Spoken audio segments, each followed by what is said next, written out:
If there's one thing from Warhammer 40,000 that everyone knows exists, it's the Space Marines. Whether they're Ultramarine Blue, Space Wolves Grey or Blood Angels Red, they come in hundreds of different colours, styles and temperaments. The lineage of all these Space Marine chapters, the source of their gene seed, only accounts for half of the original Primarchs. But what about the other 9? Those that turn to the dark side? Those are the Chaos Space Marines.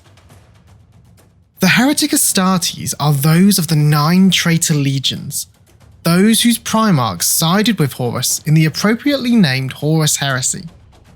Forever branded as enemies of the Imperium, these once legions are now kill on sight, their kind being hunted by the Imperium, just as they themselves strive to destroy the Empire of Man and their corpse emperor.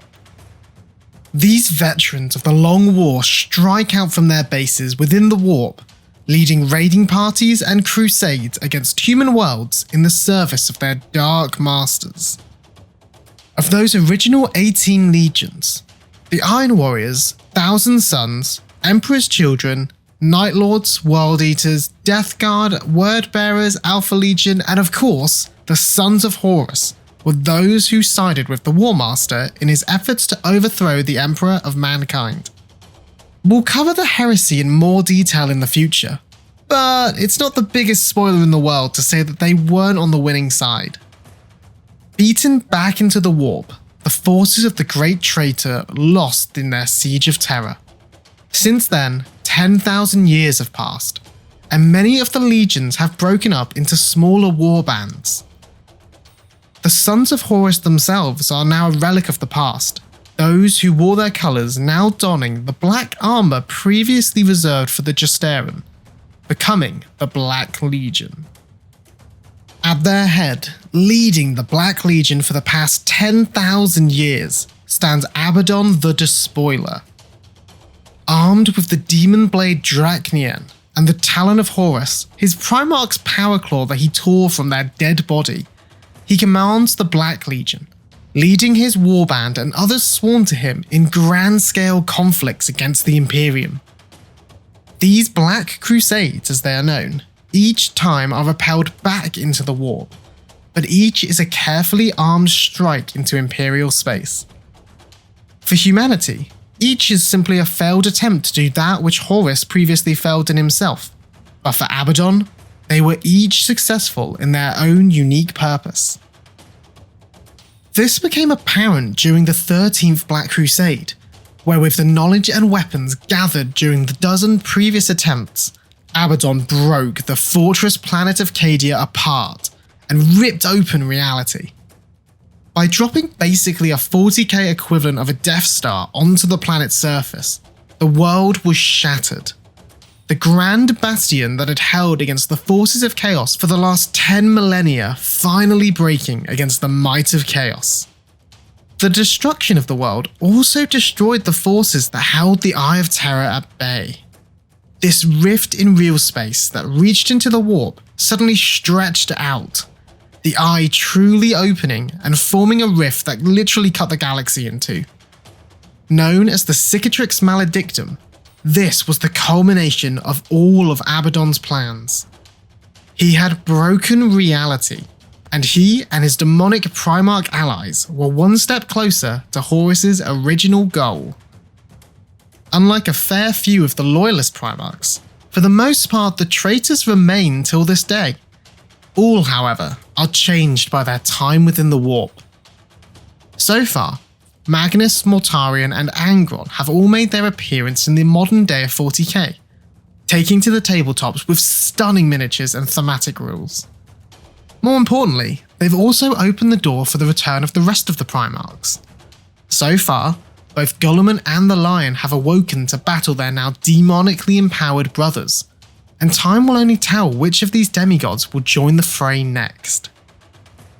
We've spoken about Mortarion in the Death Guard video on the channel, and we'll save Magnus and Angron for their own time to shine.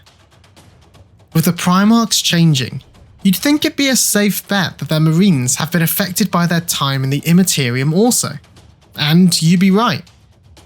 The gifts of chaos are sometimes unwanted or unpleasant, and many have felt the unsolicited touch of corruption creep upon them.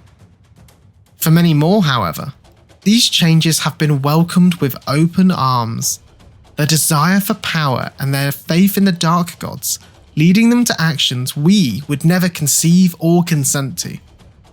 Whilst many Marines remain themselves, there are some who have welcomed a demonic presence within themselves, and many more who have had one forced upon them. These warp entities take a hold of the ancient warrior, claiming control over them and moulding their flesh to better suit their needs or tastes. These possessed Marines are changed, mutilated by the power of chaos in a grotesque but powerful way. They may become stronger, more resilient, or even gain flight through fresh leather wings. For anyone looking for a book recommendation and who wants to learn more about the first possessed Space Marines, check out The First Heretic by Aaron Dembski-Bowden. Not only does it give a great insight into the possessed and the word-bearers, you'll also find a new favourite 30k character in the form of Argyle Tau. Alongside these possessed, of course, stand the Legionnaires and Terminators of the Legions of old.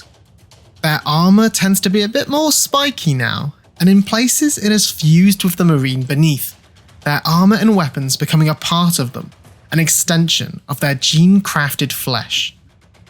Taking this to a bit of an extreme are those Marines infected with the warp-born technovirus that turns the Marines into an obliterator. This demonic infection causes the machine spirits of the armour, weapons, and more to blend and meld with the soul of the Astartes within. They truly become one, and their temperaments battle one another.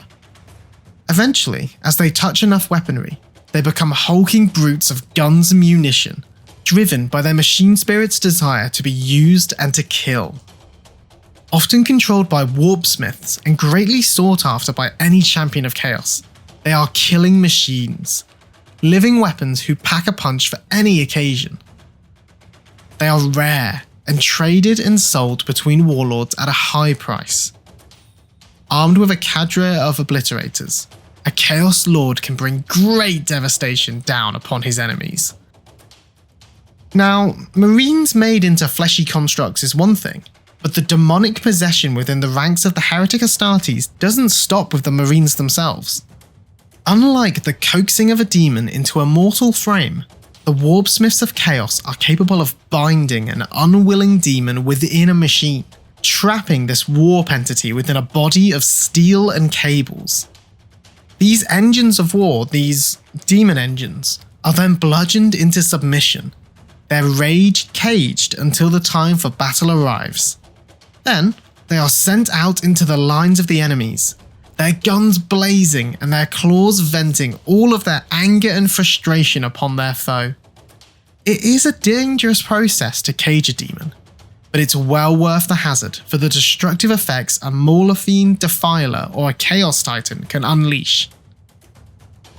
The times of the Great Legions and the Horus Heresy are long past, and the forces of the Chaos Space Marines are not invulnerable. Whilst they do recruit new neophytes into their ranks, there is another factor that has allowed the forces of Chaos to not deplete over the millennia. Across 10,000 years, there has been a number of Space Marine chapters that have turned from the Imperium. Whether through chaos trickery, the promise of power, or just losing faith in the Imperium, these renegade chapters have joined with the forces of the Heretic Astartes. My favourite of these is Huron Blackheart.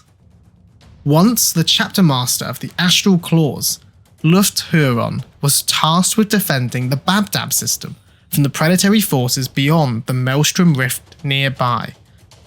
Here, his chapter and some others turned against Imperial rule, and a grand civil war played out across the system. Numerous chapters were involved, including the Minotaurs and the Lamenters, and in the end, the Heretic Astartes were turned away and fled into the Maelstrom. There's so much more to the Babdab Wars, and we'll do it justice in a proper video. For now, the turning of the Astral Claws into the warband as we know them now, the Red Corsairs, acts as just one of the many examples of previously loyal Marines turning against the Imperium.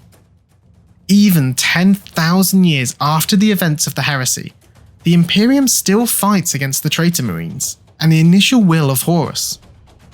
The Warmaster had set into motion a war thousands of years long, and it is a game the powers of chaos enjoy playing too much to let it end.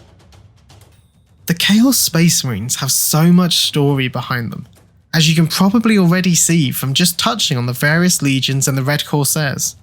We'll cover them all, as well as plenty more that we haven't even mentioned here yet.